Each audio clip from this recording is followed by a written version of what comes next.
ইরানের তেল বাণিজ্যকে লক্ষ্য করে নতুন করে কঠোর নিষেধাজ্ঞা আরোপ করেছে যুক্তরাষ্ট্র। ইরানের পারমাণবিক কর্মসূচি পরিচালনা এবং মধ্যপ্রাচ্য জুড়ে সশস্ত্র গোষ্ঠীগুলোকে অর্থায়নের অভিযোগ এনে দেশটির তেল রপ্তানি খাতের ওপর এই নিষেধাজ্ঞা জারি করেছে মার্কিন প্রশাসন। বৃহস্পতিবার ৩ জুলাই মার্কিন অর্থ মন্ত্রণালয়ের পক্ষ থেকে এই নতুন নিষেধাজ্ঞা ঘোষণা করা হয়। বার্তা সংস্থা রয়টার্সের প্রতিবেদন অনুযায়ী নিষেধাজ্ঞার মূল লক্ষ্যবস্তু হল বিশ্ববাজারে ইরানের তেল বিক্রির সঙ্গে জড়িত একটি নেটওয়ার্ক এবং লেবাননের সশস্ত্র গোষ্ঠী হিজবুল্লাহ নিয়ন্ত্রিত একটি গ্রুপ।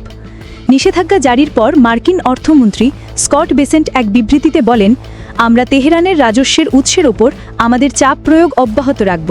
এর মাধ্যমে ইরানি শাসক গোষ্ঠীর অস্থিতিশীল কার্যকলাপের জন্য ব্যবহৃত আর্থিক সম্পদে তাদের প্রবেশাধিকার ব্যাহত করার জন্য অর্থনৈতিক চাপ বৃদ্ধি অব্যাহত রাখা হবে। মার্কিন অর্থ মন্ত্রণালয়ের অভিযোগ, বিদ্যমান নিষেধাজ্ঞা উপেক্ষা করে ইরান গোপনে কোটি কোটি ডলারের জ্বালানি তেল ক্রয় বিক্রয় ও পরিবহন করে আসছিল।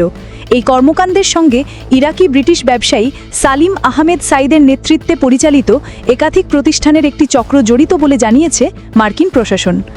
কর্মকর্তাদের তথ্য মতে সাইদ অন্তত ২০২০ সাল থেকে এই চক্রটি পরিচালনা করে আসছেন।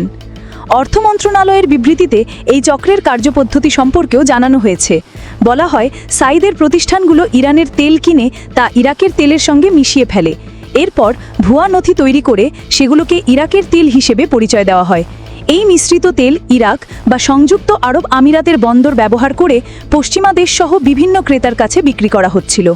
এই নতুন নিষেধাজ্ঞার মাধ্যমে যুক্তরাষ্ট্র ইরানের ওপর অর্থনৈতিক চাপ আরও বৃদ্ধি করল, যার মূল উদ্দেশ্য দেশটির বিতর্কিত কার্যকলাপের জন্য প্রয়োজনীয় অর্থায়ন বন্ধ করা।